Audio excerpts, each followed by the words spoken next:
ਲਸ਼ਕਰੀਆਂ ਕਰ ਸੰਭਾਲੇ। ਲਸ਼ਕਰੀਆ ਨਾਮ ਹੈ ਗੋਇਲੀ ਲੋਕਾਂ ਦਾ। ਗਾਵਾਂ ਮੱਝਾਂ ਚਾਰਨ ਵਾਲੇ ਜਿਹੜੇ ਗੁੱਜਰ ਲੋਕ ਹੁੰਦੇ ਨੇ, ਜਿਸ ਪ੍ਰਕਾਰ ਲੋਕ ਜਿਹੜੇ ਗੋਇਲੀ ਲੋਕ ਹਨ, ਇਹ ਰਾਮਕਲੀ ਮਹੱਲਾ ਪਹਿਲਾ ਦੱਖਣੀ ਓਂਕਾਰ ਸਲੇਖ ਹੇਠ ਸਤਿਗੁਰੂ ਮਹਾਰਾਜ ਜੀ ਗੁਰਬਾਣੀ ਉਚਾਰਨ ਕਰ ਰਹੇ ਨੇ। 44ਵੀਂ ਪੌੜੀ ਕੱਲ ਇਸੇ ਹੀ ਪ੍ਰਕਰਣ ਵਿੱਚ ਸੰਪੂਰਨ ਹੋਈ ਸੀ, ਜਿਸ ਵਿੱਚ ਮਰਗ ਦਾ ਵੈਰਾਗ ਦਾ ਪ੍ਰਕਰਣ ਗੁਰੂ ਸਾਹਿਬ ਜੀ ਨੇ ਸੰਪੂਰਨ ਕੀਤਾ ਸੀ। ਇਸੇ ਹੀ ਵੈਰਾਗਮਈ ਪ੍ਰਕਰਣ ਚ ਪਾਤਸ਼ਾਹ ਫਰਮਾਉਂਦੇ ਨੇ, ਜਿਵੇਂ ਲਸ਼ਕਰੀਆ ਗੁੱਜਰ ਲੋਕ, ਗੋਇਲੀ ਲੋਕ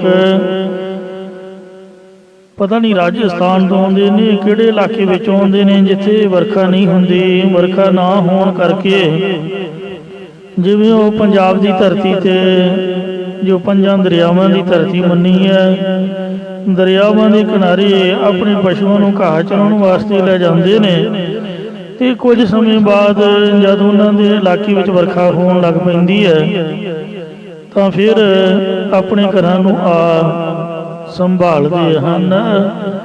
ਸ੍ਰੀ ਰਾਗ ਮਹੱਲਾ ਪਹਿਲਾ।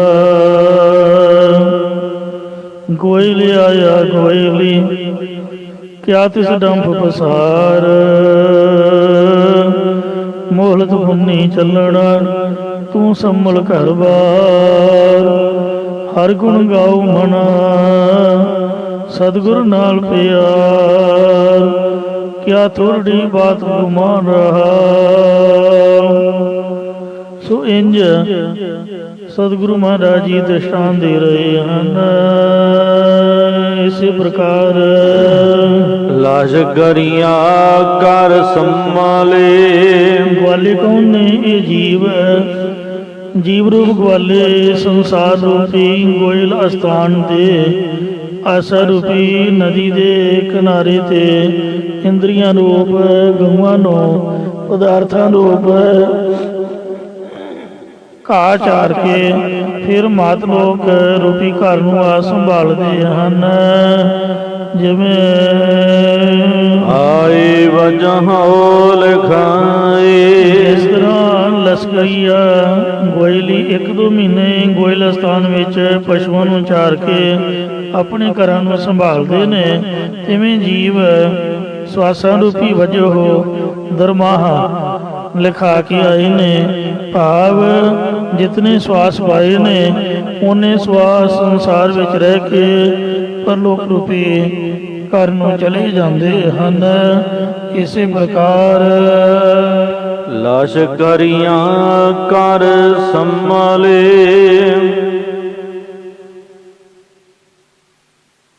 ਜਿਵੇਂ ਲਸ਼ਕਰੀਆ, ਲਸ਼ਕਰ ਨਾਮ ਹੈ ਫੌਜ ਦਾ,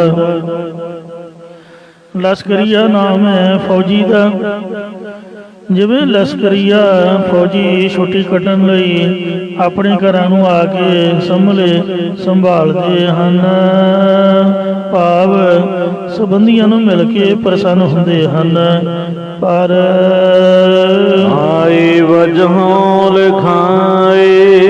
ਉਹ 1 ਜਾਂ 2 ਮਹੀਨੇ ਦਾ ਦੁਰਮਾਹਾ ਲਿਖਾ ਕਰਕੇ ਆ ਜਾਂਦੇ ਨੇ, ਤੇ ਛੁੱਟੀ ਪੂਰੀ ਹੋਈ ਤੋਂ ਫਿਰ ਆਪ ਦੀ ਪਲਟਨ ਨੂੰ ਵਾਪਸ ਚਲੇ ਜਾਂਦੇ ਹਨ। ਇਸੇ ਪ੍ਰਕਾਰ ਲਸ਼ਕਰੀਆਂ ਕਰ ਸੰਭਾਲੇ। ਸਰੀਰ ਰੂਪੀ ਫੌਜੀ ਆਪਣੇ ਮਾਤ ਲੋਕ ਰੂਪੀ ਘਰ ਨੂੰ ਸੰਭਾਲਣ ਵਾਸਤੇ ਆਏ ਹਨ, ਪਰ ਸਵਾਸਾਂ ਰੂਪੀ ਆਏ ਵਜਹੋਂ ਲਿਖਾਏ। ਸਵਾਸਾਂ ਰੂਪੀ ਰੋਜ਼ੀਨਾ ਲਿਖਾ ਕੇ ਆਏ ਨੇ ਕਿ ਇੰਨਾ ਚਿਰ ਇਸ ਸੰਸਾਰ 'ਚ ਰਹਿਣਾ ਹੈ, ਅੰਤ ਨੂੰ ਪਰਲੋਕ ਵੀ ਜਾਣਾ ਹੀ ਜਾਣਾ ਪੈਣਾ ਹੈ। ਕਾਰ ਕਮਾਵਹਿ ਸਿਰ ਤਾਣੀ। ਜੋ ਮਾਲਕ ਦੇ ਹੁਕਮ ਨੂੰ ਸਿਰ ਤੇ ਮੰਨ ਕੇ ਕਾਰ ਕਮਾਉਂਦੇ ਹਨ। ਲਾਹ ਪੱਲੇ ਪਾਏ। ਧਨ ਦਾ ਲਾਭ ਪੱਲੇ ਵਿੱਚ ਪਾਉਂਦੇ ਹਨ। ਇਸੇ ਪ੍ਰਕਾਰ ਕਾਰ ਕਮਾਵੈ ਸਿਰ ਤਾਣੀ। ਜੋ ਧਨੀ ਮਾਲਕ ਪਰਮੇਸ਼ਰ ਦੇ ਹੁਕਮ ਨੂੰ ਸਿਰ ਉੱਤੇ ਮੰਨ ਕੇ ਭਗਤੀ ਰੂਪ ਕਾਰ ਨੂੰ ਕਮਾਉਂਦੇ ਹਨ, ਲਾਹ ਪੱਲੇ ਪਾਏ। ਉਹ ਆਤਮਿਕ ਸੁਖ ਰੂਪੀ ਧਨ ਦਾ ਲਾਭ ਬੁੱਧੀ ਰੂਪ ਪੱਲੇ ਵਿੱਚ ਪਾਉਂਦੇ ਨੇ, ਜਾਂ ਹਿਰਦੇ ਪ੍ਰੇਮ ਰੂਪੀ ਪੱਲੇ ਵਿੱਚ ਪ੍ਰਭੂ ਪ੍ਰਾਪਤੀ ਦਾ ਲਾਭ ਪਾਉਂਦੇ ਹਨ। ਲਾਭ ਲੋਭ ਬੁਰਿਆਈਆਂ। ਜਿਨ੍ਹਾਂ ਨੇ ਪਦਾਰਥਾਂ ਦੇ ਖਾਣ ਦਾ ਲਾਭ, ਪਦਾਰਥਾਂ ਦੇ ਇਕੱਤਰ ਕਰਨ ਦਾ ਲਾਲਚ ਅਤੇ ਬੁਰਾਈਆਂ, ਮੰਦ ਕਰਮ, ਇਹ ਸਾਰਾ ਕੁਝ ਛੋਟੇ ਮਨ ਹੋਵੇ ਸਾਰ। ਆਪ ਦੇ ਮਨ ਦੇ ਵਿੱਚੋਂ ਭੁਲਾ ਛੱਡੇ ਨੇ, ਉਹ ਪੁਰਖ ਧਨਤਾ ਦੇ ਯੋਗ ਹਨ।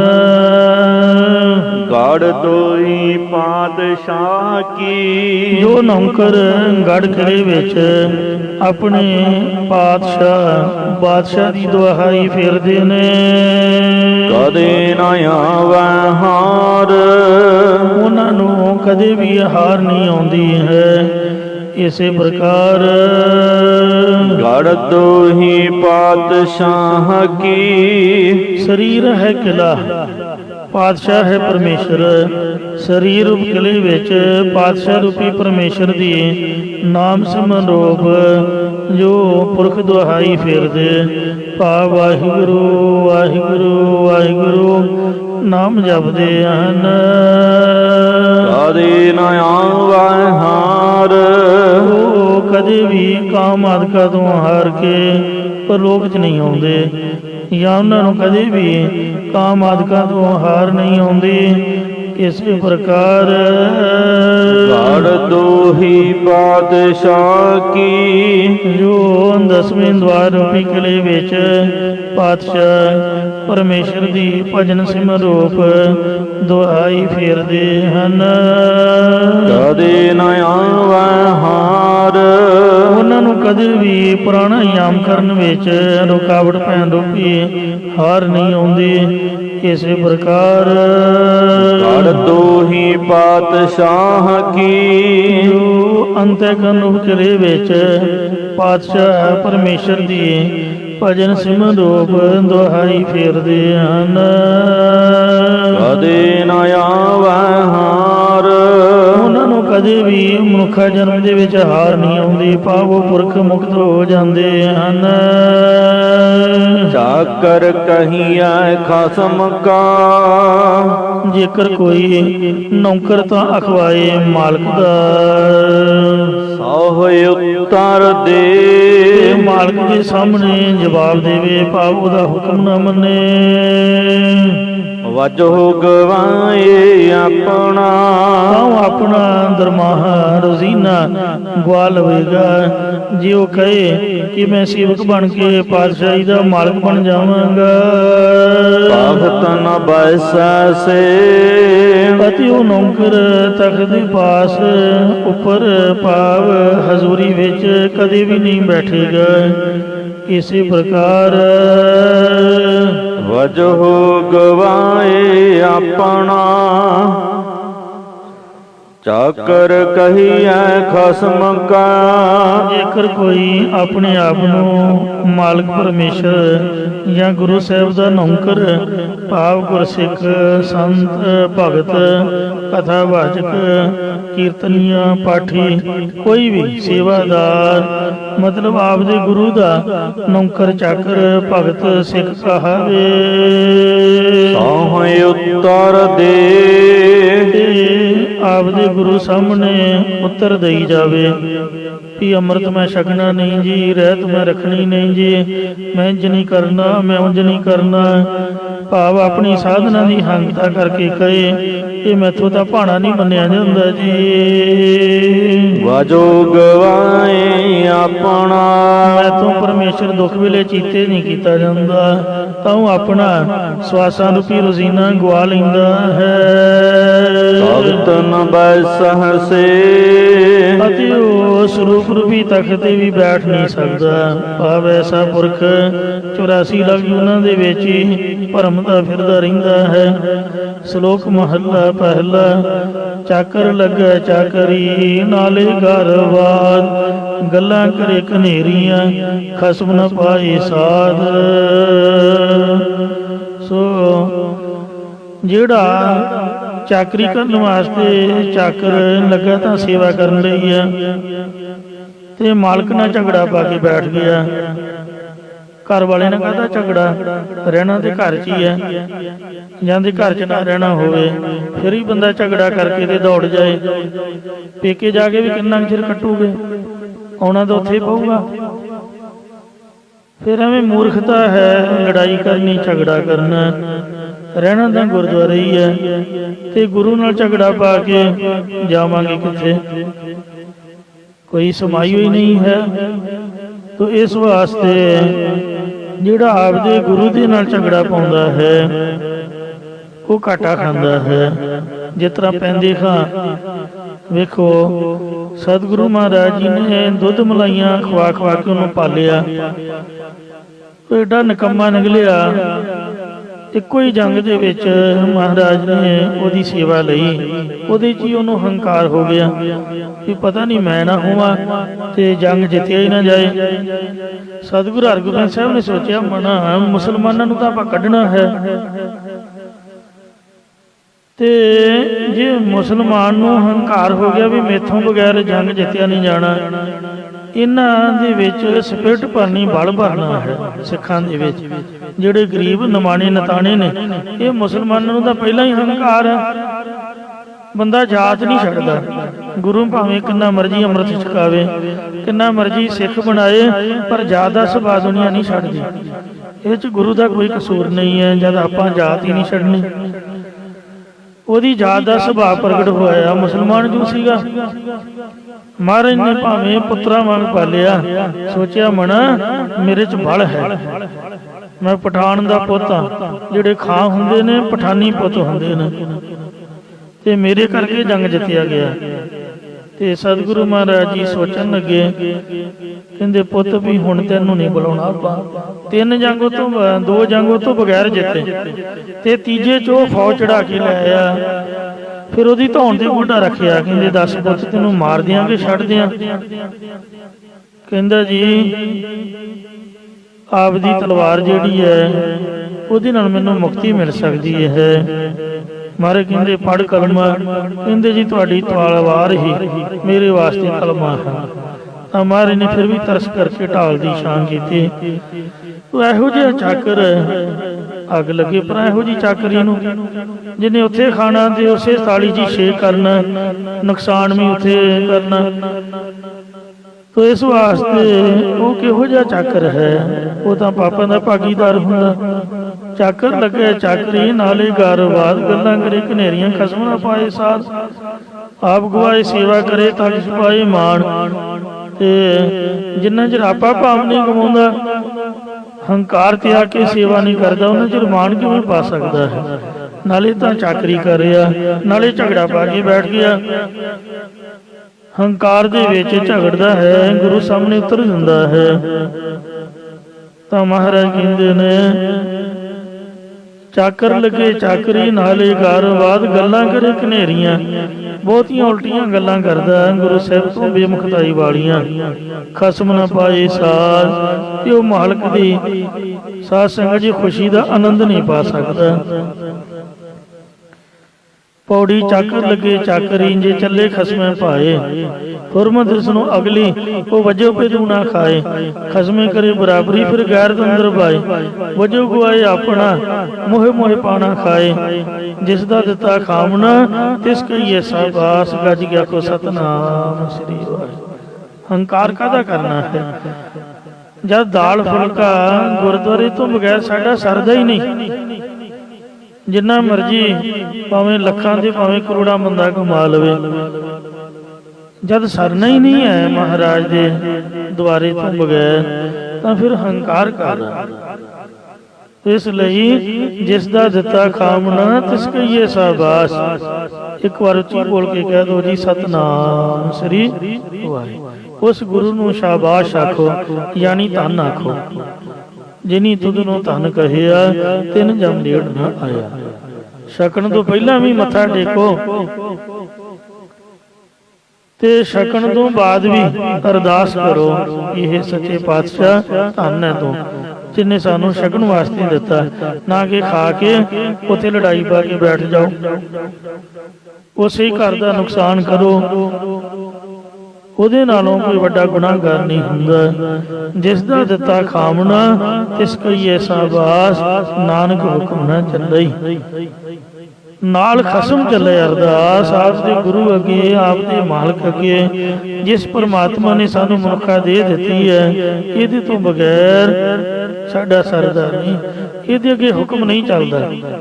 ਨਾਲ ਖਸਮ ਚੱਲੇ ਅਰਦਾਸ, ਖਸਮ ਦੇ ਅੱਗੇ ਜਿਹਨੂੰ ਮਾਲਕ ਬਣਾ ਲਿਆ ਉਹਦੇ ਅੱਗੇ ਹੱਥ ਜੋੜ ਕੇ ਬੇਨਤੀ ਕਰਨੀ ਬਣਦੀ ਹੈ। ਜਿੰਨਾ ਮਰਜ਼ੀ ਬੰਦਾ ਵੱਡਾ ਹੋ ਜਾਏ ਪਰ ਆਪਦੇ ਮਾਲਕ ਤੋਂ ਵੱਡਾ ਨਹੀਂ ਹੋ ਸਕਦਾ। ਜੇ ਇੰਨਾ ਕਹਿ ਦਿਆਂਗੇ ਵੀ ਸਾਨੂੰ ਮਹਾਰਾਜ ਮਾਫ ਕਰ ਦਿਓ, ਗਲਤੀ ਹੋ ਗਈ, ਤੇ ਕੀ ਸਾਡਾ ਘਟ ਚੱਲਿਆ?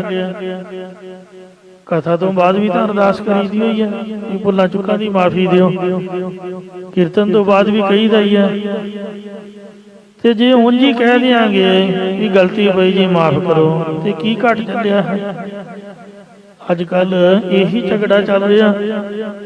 ਤੇ ਇਸ ਵਾਸਤੇ ਮਹਾਰਾਜ ਸੱਚੇ ਪਾਤਸ਼ਾਹ ਜੀ ਫਰਮਾਨ ਕਰਦੇ ਹਨ,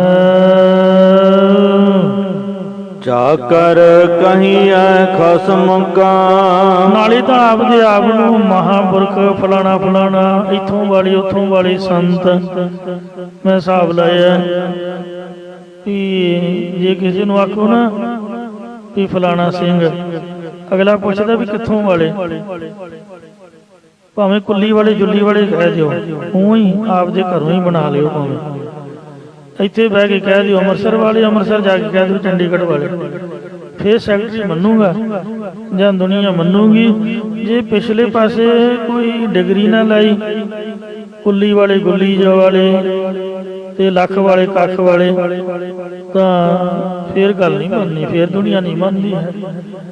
ਫਲਾਣੇ ਵਾਲੇ ਢੀਮਕੜੇ ਵਾਲੇ ਆਪਦੇ ਨਾਮ ਵੱਡੇ ਵੱਡੇ ਰਖਾ ਕੇ ਤੇ ਲਿਬਾਸ ਪਾ ਲੈਣਾ ਗੁਰੂ ਮਹਾਰਾਜ ਦੇ ਸਿੱਖਾਂ ਦਾ, ਸੰਤਾਂ ਸਾਧੂਆਂ ਦਾ, ਤੇ ਬਾਅਦ ਵਿੱਚ ਅਹੰਕਾਰ ਕਰਨਾ ਕਿ ਮੈਂ ਨਾ ਮੰਨੂ, ਮੈਂ ਤਾਂ ਨਹੀਂ ਮੰਨਦਾ। ਸੋ ਮੈਂ ਗੁਰੂ ਗ੍ਰੰਥ ਸਾਹਿਬ ਜੀ ਨੂੰ, ਦਸਾਂ ਪਾਤਸ਼ਾਹੀਆਂ ਦੀ ਜੋਤ ਨਹੀਂ ਮੰਨਦਾ, ਜਾਂ ਇਹ ਜਿਹੜੀ ਬਾਣੀ ਹੈ ਮੈਂ ਤਾਂ ਸੱਚਖੰਡ ਤੁਰਦੀ ਨਹੀਂ ਮੰਨਦਾ। ਇਹ ਤਾਂ ਕਾਮ ਕਵਿਤਾ ਹੈ, ਇਹ ਤਾਂ ਗੁਰੂਆਂ ਦੇ ਦਿਮਾਗ ਦੀ ਉਪਜ ਹੈ ਜੀ। ਤੋ ਇਸ ਤਰੀਕੇ ਨਾਲ ਉਲਟੀਆਂ ਸਿੱਧੀਆਂ ਗੱਲਾਂ ਕਰਦਾ ਹੈ, ਅਖਵਾਉਂਦਾ ਹੈ ਗੁਰੂ ਦਾ ਸਿੱਖ ਸੰਤ ਸਾਧੂ ਪ੍ਰਚਾਰਕ, ਤੇ ਗੱਲਾਂ ਆਪਦੇ ਘਰ ਦੀਆਂ ਕਰੀ ਜਾਂਦਾ, ਆਪਦੇ ਮਨ ਦੀਆਂ, ਆਪਦੇ ਦਿਮਾਗ ਦੀਆਂ। ਗੁਰਦੁਆਰੇ ਤੇ ਗੁਰੂ ਜੀ ਦੀ ਹਜ਼ੂਰੀ ਚ ਮਹਾਰਾਜ ਦੀ ਸਟੇਜ ਤੇ ਬੈਠ ਕੇ ਆਪਦੇ ਦਿਮਾਗ ਦੀ ਗੱਲ ਜਾਂ ਆਪਦੇ ਮਨ ਦੀ ਗੱਲ ਨਹੀਂ ਆਖੀ ਦੀ। ਇੱਥੇ ਮਨ ਕੀ ਬਾਤ ਨਹੀਂ, ਗੁਰੂ ਦੀ ਬਾਤ ਚੱਲਦੀ ਹੈ। ਜੋ ਬਾਣੀ ਵਿੱਚ ਲਿਖੀ ਹੈ ਗੁਰਮਤਿ ਦੇ ਅਨੁਸਾਰ ਬੋਲਣਾ ਮੁਨਾਸਬ ਹੈ। ਤੋ ਚਾਕਰ ਸੇਵਾਦਾਰ ਤਾਂ ਕਹੀਦਾ ਕਿ ਖਸਮ ਦਾ ਮਾਲਕ ਦਾ ਹੈ। ਸੌਹੇ ਉਤਰ ਦੇ, ਤੇ ਜੇ ਮਾਲਕ ਦੇ ਤਖਤ ਨੇ ਬੁਲਾ ਲਿਆ, ਅਕਾਲ ਤਖਤ ਤੋਂ ਸੁਨੇਹਾ ਆ ਗਿਆ ਵੀ ਆਓ ਭਾਈ ਪੇਸ਼ ਹੋਵੋ, ਤੁਸੀਂ ਗੁਰੂ ਗ੍ਰੰਥ ਸਾਹਿਬ ਮੜੀਆਂ ਤੇ ਲੈ ਕੇ ਗਏ, ਜਾਂ ਤੁਸੀਂ ਫਲਾਣੀ ਸਟੇਜ ਤੇ ਗੁਰਦੁਆਰੇ ਦੇ ਵਿਰੁੱਧ ਬੋਲਿਆ, ਆ ਕੇ ਜਵਾਬ ਦਿਓ, ਜਾਂ ਗੁਰਬਾਣੀ ਦੇ ਵਿਰੁੱਧ ਬੋਲਿਆ, ਕਹਿਣਾ ਮੈਂ ਤਾਂ ਨਹੀਂ ਮੰਨਦਾ ਜੀ ਅਕਾਲ ਤਖਤ ਨੂੰ। ਕਿਉਂ ਨਹੀਂ ਮੰਨਦਾ? ਕਿਉਂਕਿ ਉੱਥੇ ਤਾਂ ਫਲਾਣਿਆਂ ਦਾ ਕਬਜ਼ਾ, ਜੀ ਢਿਮਕੜਿਆਂ ਦਾ ਕਬਜ਼ਾ, ਗੁਰਦੁਆਰੇ ਵੀ ਕੋਈ ਕਬਜ਼ਾ ਹੁੰਦਾ। ਸੱਚੇ ਪਾਤਸ਼ਾਹ ਗੁਰੂ ਮਹਾਰਾਜ ਆਪ ਵਰਤਦੇ ਨੇ, ਜਿਹਨੂੰ ਪਾਉਂਦਾ ਹੈ ਉਹਦੀ ਸੇਵਾ ਲਾਉਂਦੇ ਹਨ। ਤੇ ਇਸ ਵਾਸਤੇ ਸੋ ਗੁਰੂ ਦਾ ਹੁਕਮ ਜਾਣ ਕੇ ਗੁਰੂ ਦੇ ਸੇਵਾਦਾਰਾਂ ਦਾ ਸਤਿਕਾਰ ਕਰਨਾ ਬਣਦਾ ਹੈ। ਤੋ ਗੁਰੂ ਮਹਾਰਾਜ ਖੁਦ ਆਪ ਅਰਦਾਸ ਕਰਾਉਂਦੇ ਰਹੇ, ਆਪ ਉੱਥੇ ਦੋਵੇਂ ਟਾਈਮ ਹਾਜ਼ਰੀ ਭਰਦੇ ਰਹੇ। ਅਕਾਲ ਤਖਤ ਤੇ ਜਾਣਾ ਕੋਈ ਮੇਰੇ ਖਿਆਲ ਮੁਤਾਬਕ ਗੁਨਾਹ ਨਹੀਂ ਹੈ, ਕੋਈ ਪਾਪ ਨਹੀਂ ਹੈ।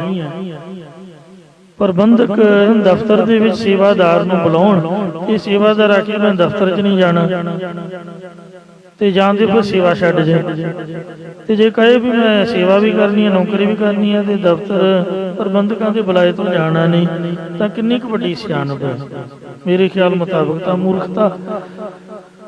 ਗੁਰਸਿੱਖੀ ਦਾ ਦਫ਼ਤਰ ਸਭ ਤੋਂ ਵੱਡਾ ਅਕਾਲ ਤਖ਼ਤ ਸਾਹਿਬ ਹੈ, ਸੈਕਟਰੀਏਟ, ਤੇ ਜਿੱਥੋਂ ਸੁਨੇਹਾ ਆ ਗਿਆ ਤੇ ਉੱਥੇ ਤੇ ਭਾਵੇਂ 1000 ਵਾਰ ਜਾ ਕੇ ਬੰਦਾ ਮਾਫੀ ਮੰਗੇ ਉਹ ਵੀ ਥੋੜੀ ਹੈ।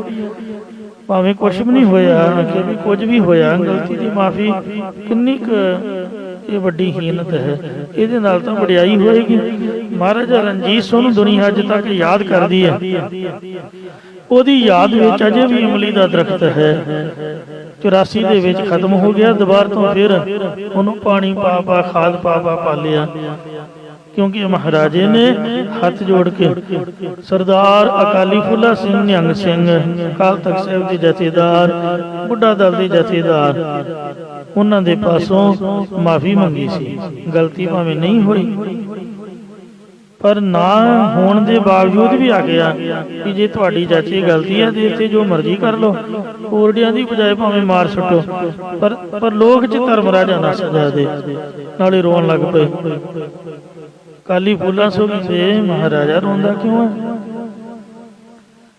ਤਰਸ ਆ ਗਿਆ। ਕਹਿੰਦੇ ਏਡਾ ਵੱਡਾ ਬਾਦਸ਼ਾਹ ਵੇਖੋ ਤੇ ਕਿੰਨੀ ਨਿਮਰਤਾ ਹੈ। ਕਹਿੰਦੇ ਸਿਰਫ ਬੰਨੋ ਹੀ ਕੋਰੜਾ ਕੋਈ ਨਹੀਂ ਮਾਰਨਾ। ਆਖਿਆ ਮਹਾਰਾਜਾ ਤੇਰੇ ਕੋਲ ਸੋਨਾ ਬੜਾ ਹੈ, ਇਹ ਦਰਬਾਰ ਸਾਹਿਬ ਦੇ ਸੋਨਾ ਲਵਾ ਦੇ। ਕਹਿੰਦੇ ਜੀ 7 ਵਜਨ ਸੇਵਾ ਕਰਾਓ। ਇਸ ਤਰ੍ਹਾਂ ਮਹਾਨ ਸੇਵਾਵਾਂ ਕੀਤੀਆਂ। ਏਡੇ ਵੱਡੇ ਗੁਰਮੁਖ ਪੁਰਾਤਨ ਗੁਰੂ ਦੇ ਸਿੱਖ ਕਿੰਨੇ ਨਿਮਰਤਾ ਵਾਲੇ ਹੁੰਦੇ ਸਨ। ਸਾਡੇ ਪੱਲੇ ਵੀ ਕੱਖ ਨਹੀਂ, ਨਾ ਕੋਈ ਵਿਦਿਆ ਹੈ, ਨਾ ਕੋਈ ਪੜ੍ਹਾਈ ਹੈ, ਨਾ ਕੋਈ ਸੇਵਾ ਹੈ, ਨਾ ਕੋਈ ਸਿਮਰਨ ਹੈ, ਨਾ ਕੋਈ ਸ਼ਰਧਾ ਹੈ, ਨਾ ਕੋਈ ਪ੍ਰੇਮ। 4 ਛਲੜਾਂ ਆ ਗਈਆਂ। ਗੁਰੂ ਨਾਨਕ ਸਾਹਿਬ ਦੇ ਸੰਗਤਾਂ ਨੇ ਥੇਲੀ ਪੌੜੀ ਦੇ ਕੇ ਤੇ ਅਮੀਰ ਬਣਾ ਦਿੱਤਾ। ਉਹਦੇ ਨਾਲ ਹੀ ਆਪਾਂ ਵੇਖੋ ਹੰਕਾਰ ਦੇ ਵਿੱਚ ਮਸਤੇ ਹੋਏ ਹਾਂ। ਆਪ ਦੇ ਖਸਮ ਦਾ ਨੌਕਰ ਵੀ ਕਹਾਈਦਾ ਤੇ ਮਹਾਰਾਜ ਨੂੰ ਜਵਾਬ ਵੀ ਦੇ ਦਈਦਾ। ਵਜੋਂ ਗਵਾਏ ਆਪਣਾ ਉਹ ਆਪ ਦਾ ਰੋਜ਼ੀਨਾ ਜੋ ਵਰਤੋਂ ਵਿਵਹਾਰ ਵਾਸਤੇ ਮਹਾਰਾਜ ਨੇ ਦੇਣਾ, ਉਹਨਾਂ ਵਡਿਆਈਆਂ ਨੂੰ ਗਵਾ ਬੈਠਦਾ ਹੈ। ਜਿਸ ਘਰ ਵਿੱਚੋਂ ਵਡਿਆਈਆਂ ਮਿਲੀਆਂ ਉਸ ਘਰ ਅੱਗੇ ਹੀ ਬੇਮੁਖ ਹੋ ਗਿਆ। ਫਿਰ ਉਹ ਵਡਿਆਈਆਂ ਜੇ ਵਡਿਆਈਆਂ ਆਪੇ ਖਾਏ, ਜੇ ਹੀ ਸੁਰਤ ਤੇ ਹੀ ਰਹਿ ਜਾਏ, ਜਿੱਧਰੋਂ ਆਈਆਂ ਉਧਰ ਹੀ ਤੁਰ ਜਾਂਦੀਆਂ ਨੇ। ਤਖਤ ਨ ਬੈਸਾਂ ਸੇ ਉਹ ਤਖਤ ਦੇ ਉੱਪਰ ਯਾਨੀ ਸੰਗਤ ਦੇ ਵਿੱਚ ਸਤਿਕਾਰ ਵਾਲੀ ਜਗ੍ਹਾ ਤੇ ਨਹੀਂ ਬੈਠ ਸਕਦਾ ਹੈ। ਸੋ ਸੰਗਤ ਫਿਰ ਕੱਚੇ ਲਾ ਦਿੰਦੀ ਹੈ, ਬੰਦਾ ਮਿੱਟੀ ਜੀ ਮਿਲ ਕੇ ਰਹਿ ਜਾਂਦਾ, ਕੋਈ ਬਾਤ ਨਹੀਂ ਪੁੱਛਦਾ ਹੈ। ਪ੍ਰੀਤਮ ਹੱਥ ਵਡਿਆਈਆਂ ਜਿੰਨੀਆਂ ਵਡਿਆਈਆਂ ਨੇ ਪ੍ਰੀਤਮ ਪਿਆਰੇ ਵਾਹਿਗੁਰੂ ਜੀ ਦੇ ਸਤਿਗੁਰੂ ਮਹਾਰਾਜ ਗੁਰੂ ਨਾਨਕ ਸਾਹਿਬ ਦੇ ਹੱਥ ਵਿੱਚ ਹੀ ਹਨ। ਸਰੂਪ ਰੂਪੀ ਤਖਤ ਤੇ ਬ੍ਰਹਮ ਗਿਆਨ ਦੀ ਪ੍ਰਾਪਤੀ ਆਦਿਕ ਵਡਿਆਈਆਂ ਗੁਰੂ ਨਾਨਕ ਸਾਹਿਬ ਦੇ ਹੱਥ ਵਿੱਚ ਹਨ। ਜੈ ਭਾਵੈ ਤਾ ਦੇ। ਪਰ ਜਿਹੜਾ ਸਤਿਗੁਰੂ ਸਾਹਿਬ ਨੂੰ ਜਾਂ ਪਰਮੇਸ਼ਰ ਦੀ ਭਾਵਨਾ ਕਰਦਾ, ਜਿਹੜਾ ਗੁਰੂ ਪਰਮੇਸ਼ਰ ਨੂੰ ਭਾ ਜਾਂਦਾ, ਉਸੇ ਨੂੰ ਹੀ ਗੁਰੂ ਪਰਮੇਸ਼ਰ ਸਰੂਪ ਰੂਪੀ ਬ੍ਰਹਮ ਗਿਆਨ ਦੀ ਪ੍ਰਾਪਤੀ ਰੂਪ ਵਡਿਆਈ ਬਖਸ਼ ਦਿੰਦਾ ਹੈ। ਆਪ ਕਰੇ ਕਿਸ ਆਖੀਆ। ਆਪ ਹੀ ਪਰਮੇਸ਼ਰ ਸਾਰੇ ਜਗਤ ਨੂੰ ਰਚਨਾ ਕਰਦਾ, ਇਸ ਲਈ ਫਿਰ ਹੋਰ ਕਿਸ ਨੂੰ ਆਖੀਏ, ਕਹਿਣਾ ਕਰੀਏ ਕਿ ਫਲਾਣਾ ਕੀ ਕਰਦਾ, ਢਿਮਕੜਾ ਕੀ ਕਰਦਾ। ਅਵਰ ਨ ਕੋਈ ਕਰੇ। ਜਦੋਂ ਤੈਨੂੰ ਬਗੈਰ ਹੋਰ ਕੋਈ ਕੁਝ ਵੀ ਨਹੀਂ ਕਰਦਾ ਹੈ। ਇਸੇ ਪ੍ਰਕਾਰ ਆਪ ਕਰੇ ਕਿਸ ਆਖੀਆ। ਉਹ ਪਰਮੇਸ਼ਰ ਆਪ ਹੀ ਗੁਰੂ ਸਰੂਪ ਹੋ ਕੇ ਉਪਦੇਸ਼ ਦੇਣਾ ਕਰਦਾ ਹੈ। ਇਸ ਲਈ ਕਿਸ ਨੂੰ ਜਾ ਕੇ ਕਹਿਣਾ ਕਰੀਏ। ਅਵਰ ਨ ਕੋਈ ਕਰੇ। ਕਿਉਂਕਿ ਉਸ ਦੀ ਸ਼ਰਨ ਪਏ ਤੋਂ ਬਿਨਾਂ ਹੋਰ ਕੋਈ ਵੀ ਕਲਿਆਣ ਕਰਨ ਵਾਲਾ ਨਹੀਂ ਹੈ। ਬੀਜੋ ਸੂਝੈ ਕੋ ਨਹੀਂ। ਦੂਜਾ ਹੋਰ ਕੋਈ ਨਹੀਂ ਸੁਝਦਾ। ਬਾਹੈ ਦੋਲੀਚਾ ਪਾਏ। ਜਿਹੜਾ ਗਲੀਚਾ ਵਿਛਾ ਕੇ ਪਰਮੇਸ਼ਰ ਦੇ ਸਿੰਘਾਸਨ ਨੂੰ ਪਾ ਕੇ ਬਰਾਬਰ ਬੈਠ ਸਕੇ। ਨਰਕ ਨਿਵਾਰਨ ਨਰਹ ਨਾਰ। ਸੋ ਉਹ ਨਰਕ ਦੇ ਦੁੱਖਾਂ ਨੂੰ ਨਿਵਰਤ ਕਰਨ ਵਾਲਾ ਹੈ ਤੇ ਸਾਰੇ ਪੁਰਖਾਂ ਦਾ ਨਿਯੰਤਾ ਪ੍ਰੇਰਕ ਹੈ। ਸਾਚੋ ਸਾਚਾ ਨਾਏ। ਜਿਸ ਸੱਚੇ ਪਰਮੇਸ਼ਰ ਦਾ ਸੱਚਾ ਨਾਮ ਹੈ ਉਹ ਮਹਾਰਾਜ ਕਥਨ ਕਰਦੇ ਹਨ ਕਿ ਨਰਕ ਨਿਵਾਰਨ ਨਰੈ ਨਰ। ਨਰਕ ਦੇ ਦੁੱਖਾਂ ਨੂੰ ਨਿਵਰਤ ਕਰਨ ਵਾਲਾ ਅਤੇ ਨਰਾਂ ਦਾ ਨਿਯੰਤਾ ਪ੍ਰੇਰਕ ਪਰਮੇਸ਼ਰ ਹੈ।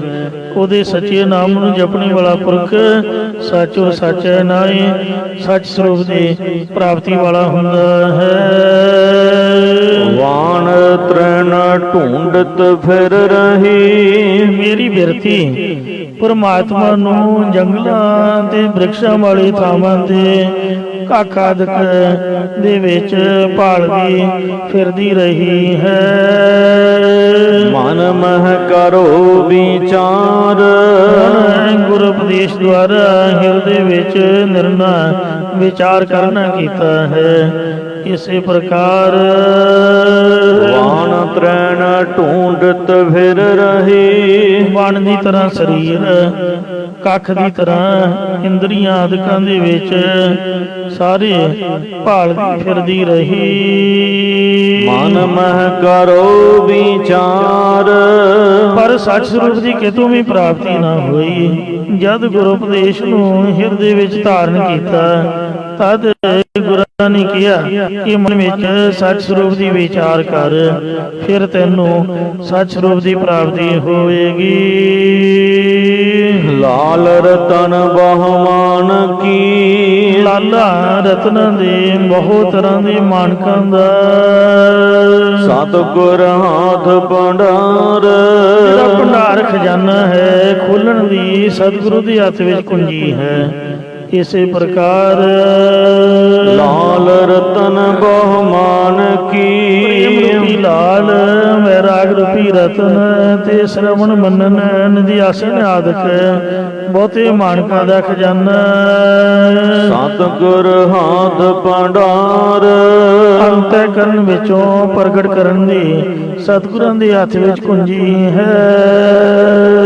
ਉਤਮ ਹੋਆ ਪ੍ਰਭ ਮਿਲੈ। ਜੇਕਰ ਇਹ ਉਪਰੋਕਤ ਖਜ਼ਾਨਾ ਗੁਰਾਂ ਤੋਂ ਪ੍ਰਾਪਤ ਕਰਕੇ ਮਹਾਰਾਜ ਕਹਿੰਦੇ ਹਨ ਇਕ ਮਨ ਏਕੈ ਪਾਏ। ਇਕਾਗਰ ਚਿਤ ਹੋ ਕੇ ਇੱਕ ਪਰਮੇਸ਼ਰ ਵਿੱਚ ਪ੍ਰੇਮ ਕਰਕੇ ਉਤਮ ਸ੍ਰੇਸ਼ਟ ਗੁਣਾਂ ਦੀ ਸਹਿਤ ਹੋ ਜਾਵਾਂ ਪ੍ਰਭ ਮਿਲੇ ਤਦ ਪਰਮੇਸ਼ਰ ਪ੍ਰਾਪਤ ਹੁੰਦਾ ਹੈ।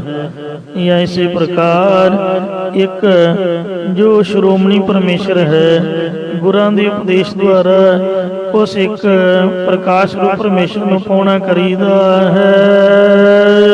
ਨਾਨਕ ਪ੍ਰੀਤਮ ਰਸ ਮਿਲੇ। ਸਤਿਗੁਰੂ ਮਹਾਰਾਜ ਸਾਹਿਬ ਕਥਨ ਕਰਦੇ ਨੇ ਕਿ ਜੋ ਪਿਆਰੇ ਸਤਿਗੁਰਾਂ ਨੂੰ ਪ੍ਰੇਮ ਦੇ ਨਾਲ ਮਿਲਦੇ ਹਨ ਲਾਹ ਲੈ ਪਰਥਾਏ। ਉਹ ਪਰਲੋਕ ਦਾ ਲਾਭ ਲੈ ਲੈਂਦੇ ਹਨ। ਜਾਂ ਜੋ ਪਰਥਾ ਭਾਵ ਜੋ ਸਾਰਿਆਂ ਤੋਂ ਪਰਾਰੂ ਬ੍ਰਹਮ ਹੈ ਉਹਦੀ ਪ੍ਰਾਪਤੀ ਦਾ ਗੁਰਾਂ ਦੇ ਸਬਬ ਕਰਕੇ ਲਾਭ ਲੈ ਲੈਂਦੇ ਹਨ। ਰਚਨ ਰਾਚ ਜਿਨ ਰਾਚੀ। ਇਸ ਪਰਮੇਸ਼ਰ ਨੇ ਸੂਖਮ ਤੱਤਾਂ ਦੀ ਰਚਨਾ ਬਣਾਉਤ ਰਚ ਕੇ ਸੂਖਮ ਸ੍ਰਿਸ਼ਟੀ ਰਚੀ ਬਣਾਈ ਹੈ। ਜਿਨ ਸਿਰ ਆਇਆ ਕਾਰ। ਜਿਸ ਪਰਮੇਸ਼ਰ ਨੇ ਅਸਤੂਲ ਤੱਤਾਂ ਦੀ ਰਚਨਾ ਨੂੰ ਰਚ ਕੇ ਅਸਤੂਲ ਸ੍ਰਿਸ਼ਟੀ ਰਚੀ ਹੈ। ਜਿਸ ਪਰਮੇਸ਼ਰ ਨੇ ਇਉਂ ਸੂਖਮ ਤੇ ਸਤੂਲ ਤੱਤਾਂ ਦੁਆਰਾ ਸੰਸਾਰ ਦਾ ਆਕਾਰ ਵਜੂਦ ਸਰੂਪ ਸ੍ਰਿਆ ਸਿਰਜਣਾ ਕੀਤਾ ਹੈ। ਜਾਂ ਜਿਨਨੇ ਸੂਖਮ ਸਤੂਲ ਦੇਹਾਂ ਦੇ ਆਕਾਰਾਂ ਨੂੰ ਸਿਰਜਿਆ ਹੈ। ਇਸੇ ਪ੍ਰਕਾਰ ਰਚਨ ਰਾਜ ਜਿਨ ਰਚੀ। ਜਿਸ ਪਰਮੇਸ਼ਰ ਨੇ ਗੁਰੂ ਸਾਹਿਬ ਦੀ ਆਗਿਆ ਅਨੁਸਾਰ ਜਗਿਆਸੂ ਦੇ ਹਿਰਦੇ ਵਿੱਚ ਵੈਰਾਗ ਵਿਵੇਕ ਘਟ ਸੰਮਤੀ ਮਮੋਖ ਸ਼ਹਾਦਤ ਚਾਰ ਸਾਧਨਾ ਦੀ ਰਚਨਾ ਰਚੀ ਹੈ। ਜਿਨ ਸਿਰ ਆਇਆ ਕਾਰ ਫਿਰ ਸ਼ਰਵਣ ਮਨਨ ਅਧਿਆਸਨ ਤਤ ਤਵੰਗ ਦਾ ਸੰਸ਼ੋਧਨ ਆਦਿ ਦੀ ਰਚਨਾ ਰਚੀ ਹੈ। ਤੇ ਜਿਸ ਪਰਮੇਸ਼ਰ ਨੇ ਬ੍ਰਹਮ ਗਿਆਨ ਅਪਰੋ ਗਿਆਨ ਦਾ ਆਕਾਰ ਹਿਰਦੇ ਵਿੱਚ ਸਿਰਜਿਆ ਹੈ। ਗੁਰਮੁਖ ਬੇਅੰਤ ਧਿਆਈਐ ਮੁਖੀ ਗੁਰਾਂ ਦੁਆਰਾ ਗੁਰਮੁਖ ਬਣ ਕੇ ਉਸ ਅਨੰਤ ਪਰਮੇਸ਼ਰ ਨੂੰ ਜੀਵਨ ਮੁਕਤੀ ਵਾਸਤੇ ਧਿਆਉਣਾ ਕਰੀਏ। ਅੰਤ ਨ ਬਾਰਾਵਾਰ ਜਿਹਦੇ ਪਾਰ ਉਦਾਰ ਦਾ ਅੰਤ ਅਖੀਰ ਨਹੀਂ ਪਾਇਆ ਜਾ ਸਕਦਾ। ਅੰਤ ਨਾ ਅੰਤ ਸਦਾ ਵੀ ਅੰਤ ਕਹੋ ਨਾਨਕ ਉੱਚੋ ਉੱਚਾ। ਉਡਾੜੈ ਰੂੜਾ ਹਰ ਜੀਉ ਸੋਈ। ਸਤਿਗੁਰੂ ਜੀ ਉਡਾੜੀ ਅੱਖਰ ਦੁਆਰਾ ਕਥਨ ਕਰਦੇ ਨੇ ਕਿ ਉਹ ਪਰਮੇਸ਼ਰ ਜੀ ਸਭ ਤੋਂ ਅਧਿਕ ਸਭ ਤੋਂ ਵੱਧ ਸੁੰਦਰ ਸਰੂਪ ਵਾਲਾ ਹੈ। ਜਿਨੇ ਵੇਖੋ ਦੁਨੀਆ ਦੀ ਕਿਆ ਸੋਹਣੀ ਸੁੰਦਰ ਬਣਾਵਟ ਬਣਾਈ ਹੈ, ਉਹ ਆਪ ਕਿੰਨਾ ਸੁੰਦਰ ਹੋਵੇਗਾ। ਪਾਸ਼ਾ ਜੀ ਫਰਮਾਉਂਦੇ ਨੇ ਤੇਰੇ ਬੰਕੇ ਲੋਇਨ ਦੰਤ ਰੀਸਾਲਾ ਸੋਹਣੇ ਨੱਕ ਜਿਨ ਲੰਮੜੇ ਵਾਲਾ। ਗੁਰੂ ਮਹਾਰਾਜ ਦੇ ਪ੍ਰਭੂ ਪਰਮੇਸ਼ਰ ਦੇ ਲੰਬੇ ਲੰਬੇ ਵਾਲ ਹਨ, ਲੰਬੇ ਲੰਬੇ ਕੇਸ ਨੇ। ਜਿਹੜੇ ਕਾਲੇ ਕੇਸ ਸਿਰ ਦੇ ਲੰਬੇ ਲੰਬੇ ਕੇਸ ਸਭ ਤੋਂ ਜ਼ਿਆਦਾ ਸੁੰਦਰਤਾ ਦੀ ਸਭ ਤੋਂ ਵੱਡੀ ਨਿਸ਼ਾਨੀ ਮੰਨੀ ਜਾਂਦੀ ਹੈ। ਤੋ ਇਉਂ ਨੱਕ ਤਿੱਖਾ ਹੈ ਤੇ ਜਿਹੜੇ ਨੇਤਰ ਨੇ ਉਹ ਤਿੱਖੇ ਹਨ। ਤੇਰੇ ਬੰਕੇ ਲੋਇਨ ਦੰਤ ਰੀਸਾਲਾ ਤੇ ਸੋਹਣੇ ਨੱਕ ਜਿਨ ਲੰਮੜੇ ਵੱਲ ਕੰਚਨ ਕਾਇਆ ਸਰੀਰ ਇਸ ਤਰ੍ਹਾਂ ਜਿਸ ਤਰ੍ਹਾਂ ਸੋਨਾ ਢਾਲਿਆ ਹੋਵੇ। ਇਸ ਤਰ੍ਹਾਂ ਕਲਗੀਧਰ ਮਹਾਰਾਜ ਦਾ ਚੀਤਾ ਦਗਦਾ ਕਰਦਾ ਸੀਗਾ। ਸੋਇਨੇ ਕੀ ਢਲ ਸੋ ਮਨ ਢਲ ਕ੍ਰਿਸ਼ਨ ਮੱਲ ਜਪੋ ਤੁਸੀਂ ਸਹੇਲੀਓ ਜਮ ਦਵਾਰ ਨਾ ਹੋ ਖੜੀਆਂ ਸਿੱਖ ਸੁਨੋ ਮਹੇਲੀਓ ਹੰਸ ਹੰਸ ਬਗ ਬਗ ਲਹਿ ਮਨ ਕੀ ਜਲ ਤੇਰੇ ਬੰਕੇ ਲੋਇਣ ਦੰਤ ਰੀਸਾਲਾ। ਉਡਾੜੀ ਅੱਖਰ ਦੁਆਰਾ ਕਥਨ ਕਰਦੇ ਰੂੜਾ ਹਰ ਜੀਉ ਸੋਈ। ਐਵੇਂ ਦੁਨੀਆ ਦੀ ਸਿਫਤ ਨਾ ਕਰੀ ਜਾਓ। ਜਿਸ ਤਰ੍ਹਾਂ ਗੰਦੇ ਮੰਦੇ ਗਾਣੀਆਂ ਦੇ ਵਿੱਚ ਇੱਕ ਦੂਜੇ ਦੀ ਉਸਤਤੀ ਕਰਦੇ ਤੇ ਇਸ ਤਰ੍ਹਾਂ ਫਜ਼ੂਲ ਦੀ ਦੰਦ ਕਸਾਈ ਕਰਨ ਦਾ ਕੋਈ ਲਾਭ ਨਹੀਂ ਹੈ। ਕਿਉਂਕਿ ਦੁਨੀਆ ਨਾ ਸਾਲਾਹੇ ਜੋ ਮਰ ਵੰਜਸੀ ਲੋਕਾਂ ਨਾ ਸਾਲਾਹੇ ਜੋ ਮਰ ਖਾਕ ਥੀ। ਦੁਨੀਆ ਨੇ ਮਰ ਕੇ ਮਿੱਟੀ ਦੀ ਢੇਰੀ ਹੋ ਜਾਣਾ, ਇਹਨੂੰ ਕਾਹਦਾ ਸਲਾਉਣਾ ਹੈ। ਕਿਨੂੰ ਸਲਾਈਏ ਵਾਹੋ ਮੇਰੇ ਸਾਹਿਬਾ ਵਾਹੋ ਗੁਰਮੁਖ ਸਦਾ ਸਲਾਹੀਐ। ਮੁਖੀ ਗੁਰੂ ਨਾਨਕ ਸਾਹਿਬ ਗੁਰੂ ਗੋਬਿੰਦ ਸਿੰਘ ਨੂੰ ਸਲਾਓ ਜਿਨ੍ਹਾਂ ਵੇਖੋ ਗੁਲਾਮੀ ਕੱਟ ਕੇ ਤੇ ਹਿੰਦੁਸਤਾਨ ਦੀ ਧਰਤੀ ਨੂੰ ਆਜ਼ਾਦ ਕਰਾਇਆ। ਉਹਨਾਂ ਸਿੰਘ ਸੂਰਮਿਆਂ ਨੂੰ ਸਲਾਓ। ਆ ਬਾਬੇ ਹਨੂਮਾਨ ਸੋਹਣੀ ਅਸਲੀ ਐਕਟਰ ਨੇ, ਨਕਲੀ ਐਕਟਰਾਂ ਨੂੰ ਕੀ ਸਲਾਉਣਾ। ਵੀ ਫਲਾਣਾ ਬੜਾ ਸੋਹਣਾ ਐਕਟਿੰਗ ਕਰਦਾ, ਉਹ ਬੜਾ ਸੋਹਣਾ ਨੱਚਦਾ ਗਾਉਂਦਾ, ਉਹ ਤਾਂ ਝੂਠ ਹੈ। ਜਿਹੜੇ ਬਾਬਾ ਮਦੀਦਾਸ, ਭਾਈ ਮਣੀ ਸਿੰਘ ਸਾਹਿਬ, ਭਾਈ ਦਿਆਲਾ ਜੀ, ਭਾਈ ਬਚਿੱਤਰ ਸਿੰਘ ਸ਼ੇਰ, ਸੋ ਬਾਬਾ ਹਨੂਮਾਨ ਸਿੰਘ ਜੀ, ਬਾਬਾ ਜੋ ਅਕਾਲੀ ਫੂਲਾ ਸਿੰਘ ਸਾਹਿਬ, ਮਹਾਰਾਜਾ ਰਣਜੀਤ ਸਿੰਘ ਸਾਹਿਬ, ਇਹ ਅਸਲੀ ਸਿੰਘ ਸੂਰਮੇ। ਇਹਨਾਂ ਦੀ ਸਲੋਤਾ ਕਰੀਏ ਜਿਨ੍ਹਾਂ ਕੁਰਬਾਨੀਆਂ ਕੀਤੀਆਂ। ਗੁਰੂ ਮਹਾਰਾਜ ਨੇ ਆਪ ਦੇ ਬੱਚੇ ਵਾਰ ਦਿੱਤੇ। ਇਸ ਲਈ ਕਲਗੀਧਰ ਮਹਾਰਾਜ ਸੱਚੇ ਪਾਤਸ਼ਾਹ ਦੀ ਸਿਫਤ ਕਰੀ ਹੈ। ਵਾਹੋ ਮੇਰੇ ਸਾਹਿਬਾ ਵਾਹੋ ਗੁਰਮੁਖ ਸਦਾ ਸਲਾਹੀਐ। ਤੇ ਸੱਚਾ ਵੀ ਪ੍ਰਵਾਹ ਜਿਹੜਾ ਸੱਚਾ ਵੀ ਪ੍ਰਵਾਹ ਪਰਮਾਤਮਾ ਕਹਿੰਦੇ ਉਹਦੀ ਸਿਫਤ ਕਰੋ ਸਭ ਤੋਂ ਸੁੰਦਰ ਹੈ। ਤਿਸ ਬਿਨ ਰਾਜਾ ਅਵਰ ਨ ਕੋਈ। ਇਸ ਵਾਹਿਗੁਰੂ ਤੋਂ ਬਿਨਾ ਵੱਡਾ ਰਾਜਾ ਭਾਵ ਦੁਨੀਆ ਦਾ ਪਾਤਸ਼ਾਹ ਜਾਂ ਪ੍ਰਕਾਸ਼ ਰੂਪ ਹੋਰ ਕੋਈ ਨਹੀਂ ਹੈ। ਦਾੜੈ ਗਾਰੜ ਤਮ ਸੁਣਹੁ। ਉਹ ਦਾੜੀ ਅੱਖਰ ਦੁਆਰਾ ਕਥਨ ਕਰਦੇ ਕਿ ਹੇ ਪੰਡਤ ਜੀ, ਤੂੰ ਕਾਮ ਕ੍ਰੋਧ ਰੂਪ ਸੱਪਾਂ ਦੀ ਵਿਸ਼ਿਆਂ ਰੂਪ ਜ਼ਹਿਰ ਨੂੰ ਉਤਾਰਨ ਵਾਸਤੇ ਗੁਰ ਉਪਦੇਸ਼ ਰੂਪੀ ਗਾਰੜੂ ਮੰਤਰ ਨੂੰ ਸੁਣਨਾ ਕਰ। ਗਾਰੜੂ ਮੰਤਰ ਕੀ ਹੁੰਦਾ ਹੈ? ਉਹ ਮੰਤਰ ਜੋ ਸੱਪਾਂ ਦੇ ਮੰਤਰ ਜਾਣਨ ਵਾਲੇ ਨੂੰ ਕਹਿੰਦੇ ਨੇ। ਜਿਸ ਮੰਤਰ ਨਾਲ ਜ਼ਹਿਰ ਉਤਰ ਜਾਏ ਸੋ ਕਹੀਏ ਗਾਰੜੂ ਮੰਤਰ। ਜਿਹੜੇ ਇਹ ਸਿਆਣੇ ਲੋਕ ਨੇ, ਜੇ ਕਿਸੇ ਨੂੰ ਸੱਪ ਡੰਗ ਜਾਏ ਤਾਂ ਉਹ ਮੰਤਰ ਪੜ੍ਹ ਕੇ ਜ਼ਹਿਰ ਉਤਾਰ ਦਿੰਦੇ ਹਨ, ਉਹਨੂੰ ਗਾਰੜੂ ਮੰਤਰ ਕਹਿੰਦੇ ਨੇ। ਗੁਰਦੁਆਰੇ ਦਾ ਗਾਰੜੂ ਮੰਤਰ ਕਿਹੜਾ? ਇੱਕ ਓੰਕਾਰ ਸਤਿਨਾਮ ਕਰਤਾ ਪੁਰਖ ਨਿਰਭਉ ਨਿਰਵੈਰ ਅਕਾਲ ਮੂਰਤ ਅਜੂਨੀ ਸੈਭੰ ਗੁਰ ਪ੍ਰਸਾਦ। ਜਪ ਆਦ ਸਚ ਜੁਗਾਦ ਸਚ ਹੈ ਪੀ ਸਚ ਨਾਨਕ ਹੋਸੀ ਪੀ ਸਚ। ਇਹ ਗਾਰੜੂ ਮੰਤਰ। ਜਾਂ ਵਾਹਿਗੁਰੂ, ਵਾਹਿਗੁਰੂ ਵੀ ਗਾਰੜੂ ਮੰਤਰ, ਕਿਉਂਕਿ ਬਾਣੀ ਮੰਤਰ ਮਹਾਂਪੁਰਖਨ ਕੀ। ਇਹ ਮਹਾਂਪੁਰਖਾਂ ਗੁਰੂਆਂ ਦੀ ਬਾਣੀ ਹੈ ਤੇ ਗਾਰੜੂ ਮੰਤਰ ਰੂਪ ਹੈ। ਜਿੰਨੇ ਵੀ ਜਾਦੂ ਟੂਣੇ ਵਾਲੇ ਕਾਲੇ ਇਲਮ ਦੇ ਮਾਹਰ ਜੰਤਰ ਮੰਤਰ ਪੜ੍ਹਦੇ ਨੇ, ਉਹਨਾਂ ਸਭ ਤੋਂ ਵੱਡਾ ਇਹ ਮੂਲ ਮੰਤਰ ਦੇ ਗੁਰ ਮੰਤਰ ਹੈ। ਕਿਉਂਕਿ ਇਹ ਜਿਹੜੇ ਮੰਤਰ ਨੇ ਉਹ ਮਨ ਦੀ ਜ਼ਹਿਰ ਨੂੰ ਨਹੀਂ ਲਾ ਸਕਦੇ, ਮਨ ਦੇ ਹੰਕਾਰ ਨੂੰ ਦੂਰ ਨਹੀਂ ਕਰ ਸਕਦੇ। ਪਰ ਬਾਣੀ ਮੰਤਰ ਮਹਾਂਪੁਰਖਨ ਕੀ ਮਨੈ ਉਤਾਰਨ ਮਾਨ ਕੋ। ਮਨ ਦੇ ਹੰਕਾਰ ਰੂਪੀ ਜ਼ਹਿਰ ਨੂੰ ਉਤਾਰਦੀ ਹੈ ਜਿਹੜੀ ਗੁਰਬਾਣੀ ਹੈ। ਵਾਹਿਗੁਰੂ ਗੁਰ ਮੰਤਰ ਹੈ, ਜਪ ਹਉਮੈ ਕੋਈ। ਜਿਵੇਂ ਜਿਵੇਂ ਬੇਰੀ ਨੂੰ ਜਾਂ ਅੰਬ ਵਾਲੇ ਬੂਟੇ ਜਾਂ ਆੜੂ ਦੇ ਸੇਬਾਂ ਦੇ ਬੂਟੇ ਨੂੰ ਫਲ ਲੱਗੇ, ਤਿਵੇਂ ਤਿਵੇਂ ਟਾਹਣੀਆਂ ਚੁੱਕਦੀਆਂ ਨੇ। ਤੋ ਇੰਜ ਗੁਰਸਿੱਖ ਜਿੰਨਾ ਜਿੰਨਾ ਵੀ ਇਹਦਾ ਜਾਪ ਕਰੇ, ਤਿਵੇਂ ਤਿਵੇਂ ਮਨ ਜਿਹੜਾ ਨਿਮਰਤਾ ਚਾਹੂਗਾ। ਮੈਂ ਤਾਂ ਕਈ ਵਾਰੀ ਵਿਚਾਰਿਆ, ਸਾਰੀਆਂ ਗੱਲਾਂ ਛੱਡ ਦਿਓ।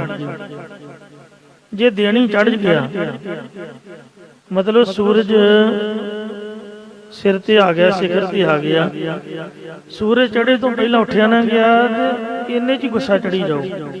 ਤੂੰ ਉੱਠਿਆ ਕਿਉਂ ਨਹੀਂ ਗਿਆ? ਆਪਦੇ ਗੁੱਸਾ ਹੋਊ ਆਪਣੇ ਆਪ ਦੇ, ਇਸ ਵਕਤ ਇਹਨੂੰ ਉੱਠਿਆ ਗਿਆ।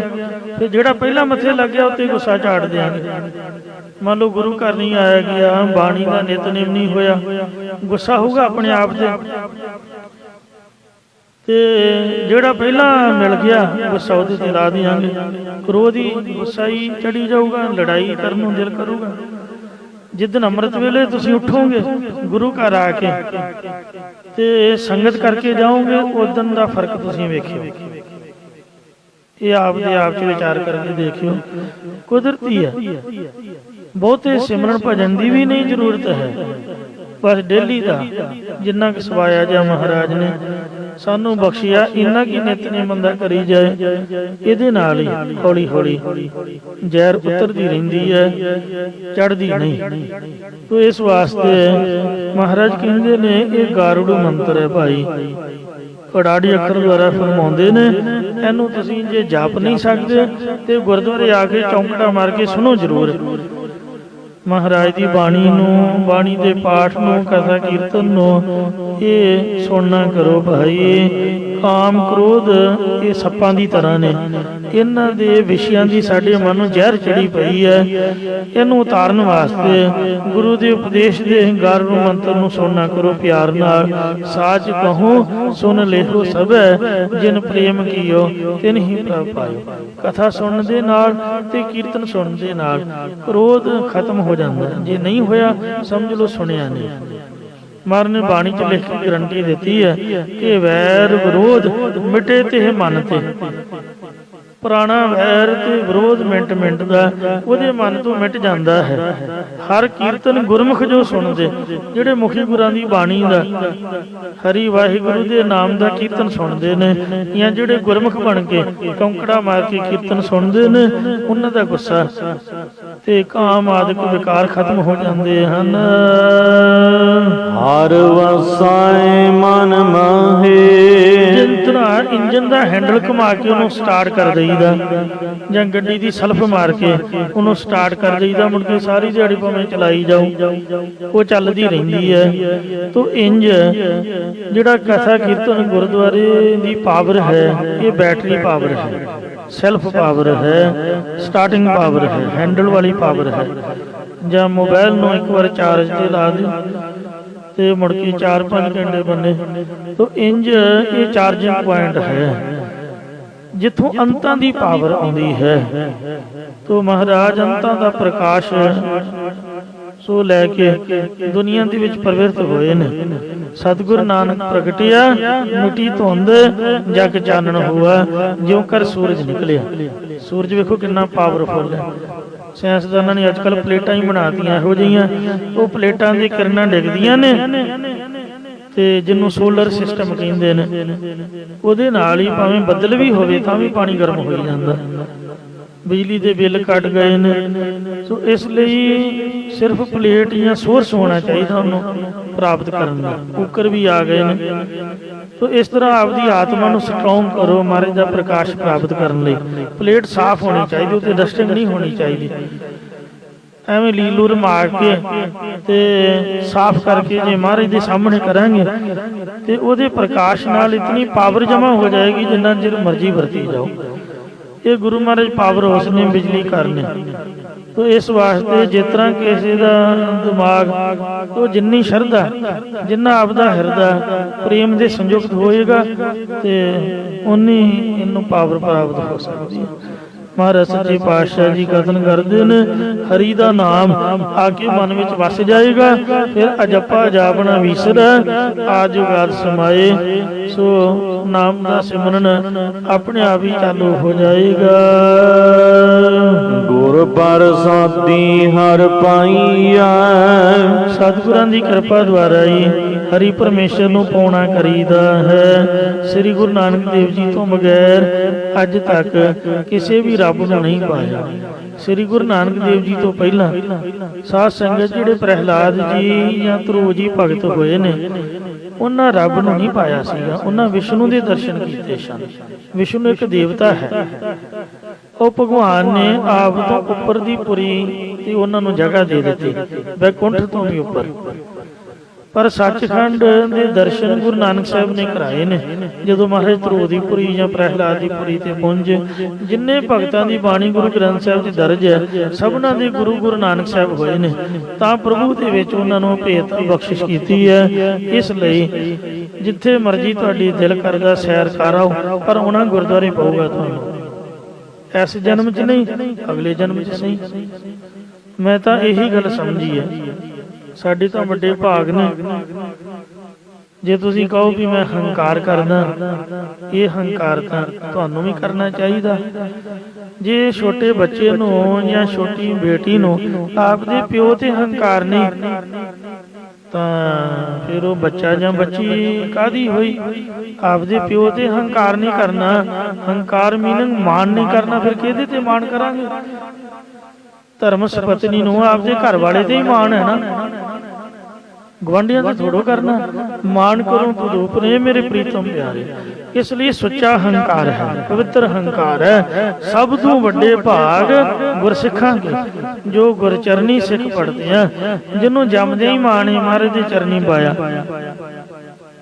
ਤੇ ਗੁਰੂ ਘਰ ਤੋਂ ਬਗੈਰ ਤੇ ਪਤਾ ਹੀ ਨਹੀਂ ਵੀ ਦੁਨੀਆ ਕਿੱਥੇ ਵਸਦੀ ਹੈ। ਫਿਰ ਵੱਡੇ ਭਾਗ ਨਹੀਂ ਤਾਂ ਬਾਕੀ ਆਖਾਂਗੇ। ਤੋ ਵੇਖੋ ਜਿਹੜੇ ਭੱਟ ਸਨ, ਉਹਨਾਂ ਨੇ ਬੇਨਤੀ ਕੀਤੀ, ਰਹਿਓ ਸੰਤ ਹੋ ਢੋਲ ਸਾਧ ਬੋਤੇ ਰੇਠੇ। ਸੰਨਿਆਸੀ ਤਪਸੀ ਹੈ, ਮੁਖੋਂ ਇਹ ਪੰਡਤ ਮਿੱਠੇ, ਬਰਸ ਇਹ ਕਹੋ ਫਿਰਿਓ। ਕਹਿੰਦੇ 1 ਸਾਲ ਅਸੀਂ ਭਟਕਦੇ ਰਹੇ, ਕਿੰਨਿਆਂ ਨੂੰ ਪਰਚੋ ਲਾਇਓ, ਨਾਮ ਦਾ ਪਰਚਾ ਕਿਸੇ ਨਹੀਂ ਲਾਇਆ। कहते कहती सुनी, कहण वाले तो बड़े सुने, गल्लां करन वाले पर रहत को खुशी ना आयो। रहनी वेख के साडा मन खुश नहीं होया। हर नाम छोड़ दूजे लगे, जो हरि नाम नूं छड्ड के द्वैत विच लगे ने, तिनके गुण हों क्या कहूं। गुण भाव उन्हां दी अवगुण मैं की आखां। ਕੁਰ ਦਈਏ ਮਲਾਇਓ ਪਿਕਿਆ ਜਿਵ ਤੂੰ ਰੱਖੈ ਤਿਵ ਰਹੋ। ਸਾਨੂੰ ਵਾਹਿਗੁਰੂ ਜੀ ਨੇ ਗੁਰੂ ਅਰਜਨ ਸਾਹਿਬ ਤੁਹਾਨੂੰ ਮਿਲਾਇਆ। ਹੁਣ ਜਿਸ ਤਰ੍ਹਾਂ ਤੁਸੀਂ ਰੱਖੋਗੇ ਅਸੀਂ ਉਸੇ ਤਰ੍ਹਾਂ ਰਹਾਂਗੇ।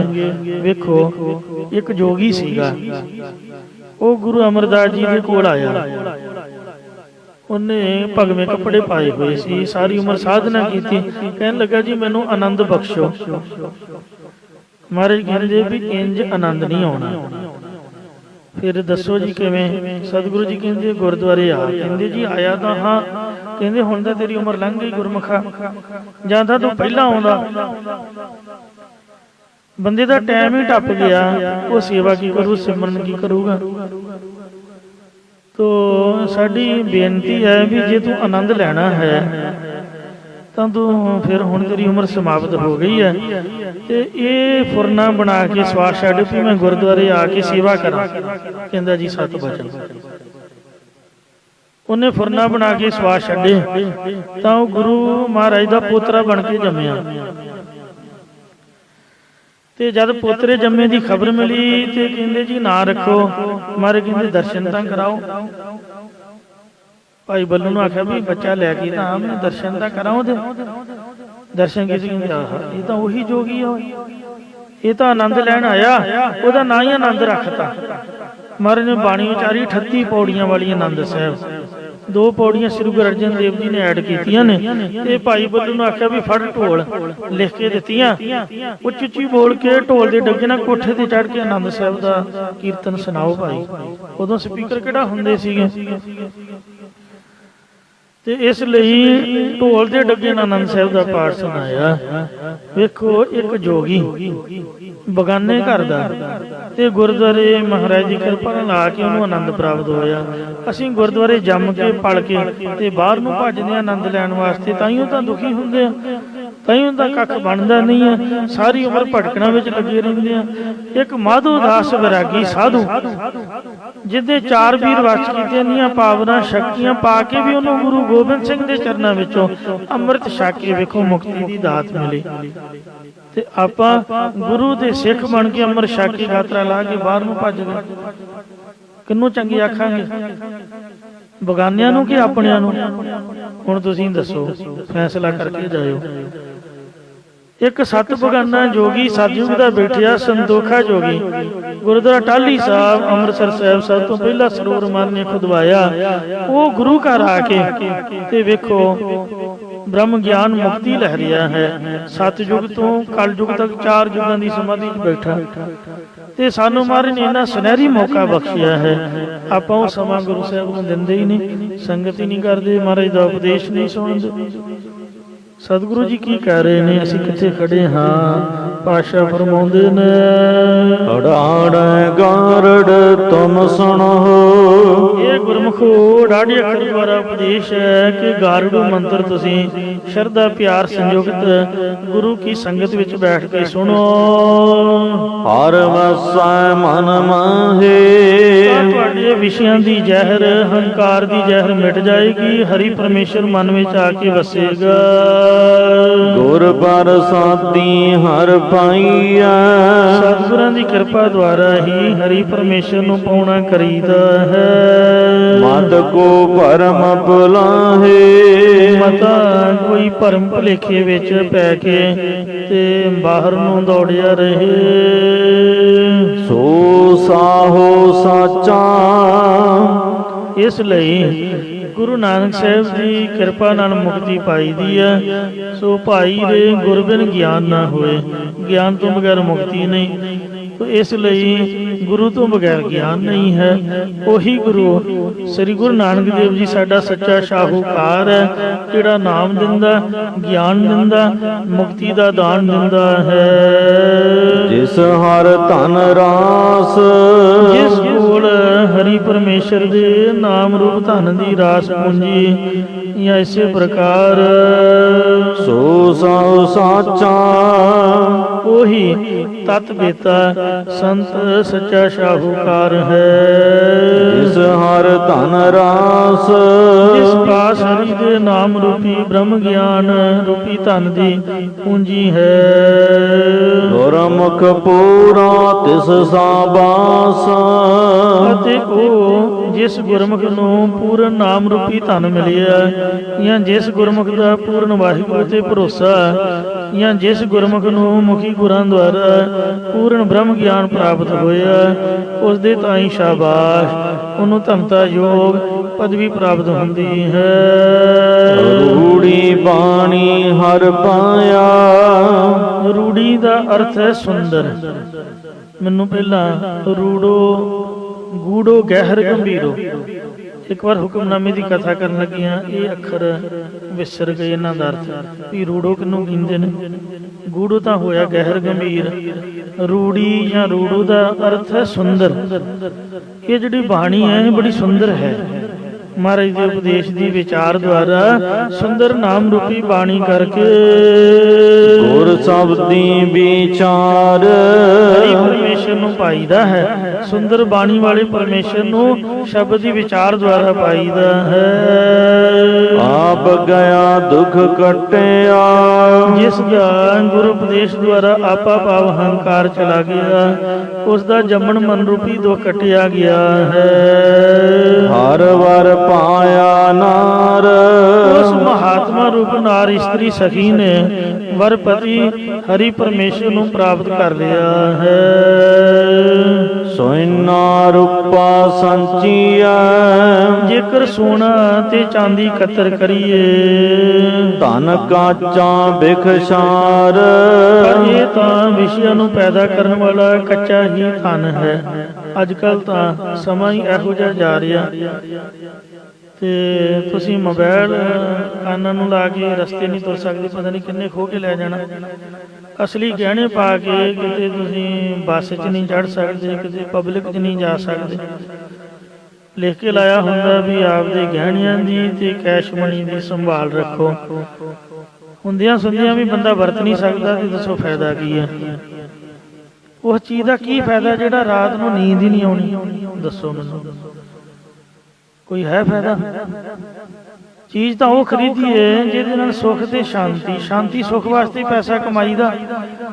ਤੇ ਜੇ ਸੋਨਾ ਚਾਂਦੀ ਖਰੀਦ ਕੇ ਮੁੜ ਕੇ ਬੁਖਾਰ ਚੜਾਈ ਰੱਖਣਾ ਤੇ ਕਿਸੇ ਧੀ ਪੁੱਤ ਨੇ ਇੱਧਰ ਉੱਧਰ ਕਰ ਦਿੱਤਾ ਜਾਂ ਆਪਦੇ ਕੋਲੋਂ ਹੀ ਰੱਖਿਆ ਗਿਆ ਤੇ ਤਾਪ ਹੀ ਨਾ ਲੱਥੇ, ਕੀ ਲਾਭ ਹੋਇਆ ਇਹੋ ਜੀ ਪ੍ਰਾਪਰਟੀ ਦਾ? ਇਸ ਲਈ ਤੇ ਜੇ ਬਹੁਤਾ ਹੋਵੇ ਬੰਦਾ ਕੋਈ ਬੈਠਣ ਦੀ ਕੋਈ ਖਲੋਣ ਦੀ ਜਗ੍ਹਾ ਲੈ ਲਏ ਤੇ ਇਸ ਵਾਸਤੇ ਮਹਾਰਾਜ ਕਹਿੰਦੇ ਆ ਵੀ ਜਿਹੜਾ ਸੋਨਾ ਤੇ ਚਾਂਦੀ ਹੈ ਜਾਂ ਕੁਛ ਵੀ ਜ਼ਮੀਨ ਜਾਇਦਾਦ ਗੁਰੂ ਸਾਹਿਬ ਤਾਂ ਸਭ ਕੁਛ ਹੀ ਇਹਦੇ ਕੂੜ ਸੋਇਨਾ, ਕੱਲਾ ਸੋਨਾ ਹੀ ਕੂੜ ਨਹੀਂਗਾ। ਵੇਖੋ ਇਸ ਸ਼ਬਦ ਸਾਰਿਆਂ ਨੂੰ ਕੂੜ ਆਖਿਆ। ਕੂੜ ਸੋਇਨਾ, ਕੂੜ ਰੂਪਾ, ਕੂੜ ਪਹਿਨਣ ਹਾਰ, ਕੂੜ ਕਾਇਆ, ਸਰੀਰ ਵੀ ਕੂੜ ਹੈ। ਕੂੜ ਕਾਇਆ, ਕੂੜ ਕੱਪੜੇ ਵੀ ਕੂੜ ਨੇ ਜਿਨ੍ਹਾਂ ਨੂੰ ਪਾ ਕੇ ਰੱਬ ਦਾ ਨਾਮ ਨਹੀਂ ਸਿਮਰਿਆ ਜਾਂਦਾ। ਸੋ ਬਾਬਾ ਹੋਰ ਪਹਿਨਣ ਖੁਸ਼ੀ ਖੁਆਰ ਜਿਤ ਪੈਦੇ ਤਨ ਪੀੜੀਏ ਮਨ ਮੈਂ ਚਲੇ ਵਿਕਾਰ। ਬਾਬਾ ਹੋਰ ਖਾਣਾ ਖੁਸ਼ੀ ਖੁਆਰ ਜਿਤ ਖਾਦੇ ਤਨ ਪੀੜੀਏ ਮਨ ਮੈਂ ਚਲੇ ਵਿਕਾਰ। ਕੂੜ ਪਹਿਨਣ ਹਾਰ, ਕੂੜ ਕਾਇਆ, ਕੂੜ ਕੱਪੜ, ਕੂੜ ਪਹਿਨਣ ਹਾਰ, ਕੂੜ ਮੀਆਂ, ਕੂੜ ਬੀਬੀ ਖੱਪ ਹੋਏ ਖਾਰ। ਕੂੜ ਕੂੜਾ ਨਿਹੋ ਲੱਗਾ ਬਿਸਰਿਆ ਕਰਤਾ। ਜਿਹ ਲੱਭ ਹੰਕਾਰ ਚ ਲੱਗ ਕੇ ਰੱਬ ਭੁੱਲ ਜਾਏ ਸੋ ਕੂੜ ਹੀ ਹੈ। ਤੋ ਇਸ ਲਈ ਦੁਨੀਆ ਸੋਨਾ ਇਕੱਠਾ ਕਰਦੀ ਹੈ, ਚਾਂਦੀ ਇਕੱਠਾ ਕਰਦੀ ਹੈ। ਇਕੱਠਾ ਤਾਂ ਕਰੀਏ ਜੇ ਨਾਲ ਲਿਜਾਣਾ ਹੋਵੇ, ਪਰ ਇਹ ਤਾਂ ਵਿਸ਼ਿਆਂ ਨੂੰ ਪੈਦਾ ਕਰਨ ਵਾਲਾ ਕੱਚਾ ਹੀ ਧਨ ਇੱਥੇ ਰਹਿ ਜਾਣ ਵਾਲਾ ਹੈ। ਧਨ ਕਾਚਾ ਬਿਖਸ਼ਾਰ। ਫਿਰ ਇਹ ਸਵਾਹ ਕਰ ਦੇਣ ਵਾਲਾ ਹੈ, ਕੱਚਾ ਵੀ ਹੈ ਤੇ ਪਰਲੋਕ ਚਲਾਣ ਦਾ ਰੂਪੀ ਸਵਾਹ ਪਾਉਣ ਵਾਲਾ ਜਾਂ ਜ਼ਹਿਰ ਰੂਪ ਦੇ ਸਵਾਹ ਰੂਪ ਪਾਵ ਨਾਸ਼ਵਾਨ ਹੋਣ ਕਰਕੇ ਸਵਾਹ ਰੂਪ ਹੈ। ਸਾਹੋ ਸਦਾਏ ਸੰਚ ਧਨ, ਜਿਹੜੇ ਪੁਰਖ ਧਨ ਇਕੱਠਾ ਕਰਕੇ ਆਪਣੇ ਆਪ ਨੂੰ ਵੱਡੇ ਸ਼ਾਹੂਕਾਰ ਸਦਾਉਂਦੇ ਨੇ, ਦੁਬਦਾ ਹੋਏ ਖਵਾਰ, ਉਹ ਚਿੱਤੇ ਪੁਣੇ ਵਿੱਚ ਹੀ ਖੇ ਖਰਾਬ ਹੁੰਦੇ ਹਨ। ਤੇ ਜਿਹੜਾ ਸੋਨਾ ਜਾਂ ਚਾਂਦੀ ਦੀ ਛਾਪ ਛੱਲਾ ਜਾਂ ਕੜਾ ਜਾਂ ਘੜੀ ਆਦਿ ਕੁਛ ਵੀ ਆਪਾਂ ਪਹਿਨਦੇ ਹਾਂ ਉਹਦਾ ਆਪਣੇ ਆਪ ਨੂੰ ਹੀ ਆ, ਤੇ ਜਾਂ ਦੂਸਰੇ ਨੂੰ ਦਿਖਾਉਣ ਵਾਸਤੇ ਹੈ ਵੀ ਮੈਂ ਕੁਛ ਪਾਇਆ, ਤੋ ਇਸ ਲਈ ਹੋਰ ਕੋਈ ਇਹਦੇ ਤੋਂ ਵੱਧ ਲਾਭ ਨਹੀਂ ਹੈ। ਮਾਰੇ ਕਹਿੰਦੇ ਦਵੈਤ ਭਾਜ ਖਰਾਬ ਹੋਈਦਾ ਹੈ। ਸਚਿਆਰੀ ਸੱਚ ਸੰਚਿਆ, ਜਿਹੜੇ ਸਚਾਈ ਵਾਲੇ ਪੁਰਖ ਨੇ ਉਹਨਾਂ ਨੇ ਸੱਚਾ ਨਾਮ ਰੂਪੀ ਧਨ ਇਕੱਤਰ ਕੀਤਾ ਹੈ। ਸਾਚੋ ਨਾਮ ਅਮੋਲਾ, ਸੱਚਾ ਨਾਮ ਰੂਪੀ ਧਨ ਬੇਕੀਮਤਾ ਹੈ। ਇਸੇ ਪ੍ਰਕਾਰ ਸਚਿਆਰੀ ਸਚ ਸੰਚਿਆ, ਸਚਾਈ ਵਾਲੇ ਪੁਰਖ ਸਾਚੋ ਨਾਮ ਅਮੋਲਾ, ਅਮੋਲਕ ਸੱਚਾ ਨਾਮ ਜਪ ਕੇ ਸੱਚੇ ਆਤਮਿਕ ਧਨ ਨੂੰ ਇਕੱਤਰ ਕਰਦੇ ਨੇ। ਹਰ ਨਰਮਾਇਲ ਉਜਲੋ, ਹਰੀ ਪਰਮੇਸ਼ਰ ਮਲ ਵਿਖੇਪ ਅਵਰ ਨਾਦਿਕ ਦੀ ਮੈਲ ਤੋਂ ਰਹਿਤ ਉਜਲ ਤੇ ਪਵਿੱਤਰ ਸਰੂਪ ਹੈ। ਪਤ ਸਾਚੀ ਸੱਚ ਬੋਲਾ, ਜਿਸ ਦਾ ਸੱਚਾ ਨਾਮ ਬੋਲਣੇ ਜਾਂ ਜਪਣੇ ਕਰਕੇ ਲੋਕ ਪਰਲੋਕ ਵਿੱਚ ਸੱਚੀ ਇੱਜ਼ਤ ਹੁੰਦੀ ਹੈ। ਇਸੇ ਪ੍ਰਕਾਰ ਹਰ ਨਰਮਾਇਲ ਉਜਲੋ, ਐਸੇ ਉਜਲ ਤੇ ਪਵਿੱਤਰ ਪਰਮੇਸ਼ਰ ਜੀ ਜਿਨ੍ਹਾਂ ਨੂੰ ਪ੍ਰਾਪਤੀ ਹੋਈ ਹੈ। ਪਤ ਸਾਚੀ ਸੱਚ ਬੋਲਾ, ਇਸ ਲੋਕ ਵਿੱਚ ਸੱਚੀ ਪਤ ਹੁੰਦੀ ਹੈ ਔਰ ਉਹ ਸਦਾ ਸੱਚ ਬੋਲਦਾ ਹੈ। ਜਾਂ ਜੋ ਗੁਰਮੁਖ ਜਨ ਗੁਰਾਂ ਦੇ ਸੱਚੇ ਬਚਨਾਂ ਨੂੰ ਬੋਲਦੇ ਨੇ ਜਾਂ ਸੱਚੇ ਮਹਾਵਾਕਾਂ ਰੂਪੀ ਬੋਲਦੇ ਨੇ, ਉਹਨਾਂ ਦੀ ਸੱਚੀ ਪਤ ਹੁੰਦੀ ਹੈ। ਇਸ ਵਾਸਤੇ ਇਹ ਪੰਡਤ ਜੀ ਸਾਜਨ ਮੇਤ ਸੁਜਾਨ ਤੋ, ਇਹ ਪਰਮੇਸ਼ਰ ਤੂੰ ਇੰਜ ਬੇਨਤੀਆਂ ਕਰ ਵਾਹਿਗੁਰੂ ਅੱਗੇ ਕਿ ਹੇ ਪਰਮੇਸ਼ਰ ਤੂੰ ਮਾਤਾ ਦੇ ਗਰਭ ਦਾ ਮੇਰਾ ਸੱਜਣ ਹੈ, ਇਸ ਲੋਕ ਦਾ ਮਿੱਤਰ ਹੈ ਤੇ ਪਰਲੋਕ 'ਚ ਰੱਖਿਆ ਕਰਨ ਵਾਲਾ ਅੰਤਰਜਾਮੀ ਸਿਆਣਾ ਹੈ। ਤੂੰ ਸਰਵਰ ਤੂੰ ਹੰਸਾ, ਪਰ ਤੂੰ ਆਪ ਸਤਿਗੁਰੂ ਰੂਪੀ ਮਾਨ ਸਰੋਵਰ ਤੇ ਆਪ ਹੀ ਸਿੱਖ ਰੂਪ ਹੰਸ। ਜਾਂ ਇਸੇ ਪ੍ਰਕਾਰ ਤੂੰ ਸਰਵਰ ਤੂੰ ਹੰਸਾ, ਸਤ ਸੰਗਤ ਰੂਪੀ ਤੂੰ ਮਾਨ ਸਰੋਵਰ ਹੈ ਤੇ ਤੂੰ ਆਪ ਹੀ ਤਤ ਬੇਤਾ ਰੂਪ ਹੰਸ ਹੈ। ਸਾਚੋ ਠਾਕੁਰ ਮਨ ਵਸੈ, ਇਹ ਮਾਲਕ ਪਰਮੇਸ਼ਰ ਜੀ ਜਿਹਦੇ ਹਿਰਜ ਤੇਰਾ ਸੱਚਾ ਨਾਮ ਵਸਦਾ ਹੈ। ਹਉ ਬਲਿਹਾਰੀ ਤੈਸਾ, ਮੈਂ ਉਹਦੇ ਉੱਪਰੋਂ ਕੁਰਬਾਨ ਬਲਿਹਾਰ ਜਾਂਦਾ ਹਾਂ। ਮਾਇਆ ਮਮਤਾ ਮੋਹਣੀ, ਇਹ ਪੰਡਤ ਜੀ ਇਹ ਮਾਇਆ ਦੀ ਮਮਤਾ ਦੁਨੀਆ ਨੂੰ ਮੋਹਿਤ ਕਰਨੇ ਵਾਲੀ ਹੈ। ਦਿਨ ਕੀਤੇ ਸੋ ਜਾਣ, ਇਸ ਵਾਹਿਗੁਰੂ ਨੇ ਮੋਹਣੀ ਮੰਤਰ ਪੜਿਆ ਮਾਇਆ ਯਾਨੀ ਪ੍ਰਵਿਰਤ ਕੀਤੀ ਹੈ, ਉਹੀ ਇਸ ਨੂੰ ਜਾਣਦਾ ਹੈ ਕਿ ਕਿੰਨੀ ਭੈੜੀ ਕਿੰਨੀ ਮਾੜੀ ਹੈ, ਕਈ ਜਨਮਾਂ 'ਚ ਪਾਉਂਦੀ ਹੈ। ਪਾਪ ਪਰਮੇਸ਼ਰ ਜਾਣਦਾ ਕਿ ਮੇਰੀ ਸੱਤਾ ਤੋਂ ਬਗੈਰ ਇਹ ਕੁਝ ਨਹੀਂ ਕਰ ਸਕਦੀ, ਕਿਉਂਕਿ ਮਾਇਆ ਸੱਤ ਜੜ ਦੁੱਖ ਰੂਪ ਹੈ ਜਾਂ ਮੋਹਿਤ ਕਰਨ ਵਾਲੀ ਮਾਇਆ ਦੀ ਮੇਰ ਹੈ। ਜਿਸ ਪਰਮੇਸ਼ਰ ਨੇ ਜੀਵਾਂ ਨੂੰ ਲਗਾਉਣਾ ਕੀਤੀ ਉਸ ਪਰਮੇਸ਼ਰ ਨੂੰ ਜਾਣਨਾ ਕਰ। ਵਿਖਿਆ ਅੰਮ੍ਰਿਤ ਏਕਾ ਹੈ, ਵਿਖਿਆ ਮਾਇਆ ਤੇ ਬ੍ਰਹਮਾਨੰਦ ਰੂਪੀ ਅੰਮ੍ਰਿਤ, ਇਹਨਾਂ ਦੋਹਾਂ ਦੇ ਵਿੱਚ ਇੱਕ ਅਦਵੈਤ ਰੂਪ ਪਰਮੇਸ਼ਰ ਵਰਤਦੇ ਹੈ। ਇਸੇ ਪ੍ਰਕਾਰ ਵਿਖਿਆ ਅੰਮ੍ਰਿਤ ਏਕਾ ਹੈ, ਜ਼ਹਿਰ ਭਾਵ ਦੁੱਖ ਰੂਪ ਸੰਸਾਰ ਵਿੱਚ ਅੰਮ੍ਰਿਤ ਬ੍ਰਹਮਾਨੰਦ ਰੂਪੀ ਅੰਮ੍ਰਿਤ ਦੇਣ ਵਾਲਾ ਭਾਵ ਸੁਖ ਰੂਪ ਇੱਕੋ ਪਰਮੇਸ਼ਰ ਹੀ ਹੈ। ਇਸੇ ਪ੍ਰਕਾਰ ਵਿਖਿਆ ਅੰਮ੍ਰਿਤ ਏਕਾ ਹੈ, ਸੁਖ ਵਿੱਚ ਇੱਕੋ ਪਰਮੇਸ਼ਰ ਹੀ ਹੈ। ਬੂਝੈ ਪੁਰਖ ਸੋ ਜਾਣ ਜਿਹੜਾ ਚੰਦਰ ਪੁਰਖ ਇਸ ਗੱਲ ਨੂੰ ਸਮਝਦਾ ਹੈ, ਉਹ ਮੁਕਤ ਰੂਪ ਹੋ ਜਾਂਦਾ ਹੈ। ਇਸੇ ਪ੍ਰਕਾਰ ਬੂਝੈ ਪੁਰਖ ਸੋ ਜਾਣ ਅੰਤਰਜਾਮੀ ਪਰਮੇਸ਼ਰ ਨੂੰ ਗੁਰਾਂ ਦੁਆਰਾ ਜਾਣ ਲੈਂਦਾ, ਉਹ ਵਿਖਿਆ ਅੰਮ੍ਰਿਤ ਏਕ ਹੈ। ਜ਼ਹਿਰ ਤੇ ਅੰਮ੍ਰਿਤ ਮਤਲਬ ਦੁੱਖ ਸੁੱਖ ਨੂੰ ਇੱਕ ਬਰਾਬਰ ਸਮਝ ਲੈਂਦਾ ਹੈ। ਇੱਥੇ 48 ਪੌੜੀਆਂ ਦੀ ਸਮਾਪਤੀ ਹੋਈ ਹੈ ਜੀ। ਭੁੱਲਾਂ ਚੁੱਕਾ ਖਿਮਾ ਕਰੋ, ਅੱਗੇ ਤੋਂ ਸਮਤ ਬਖਸ਼ਿਓ।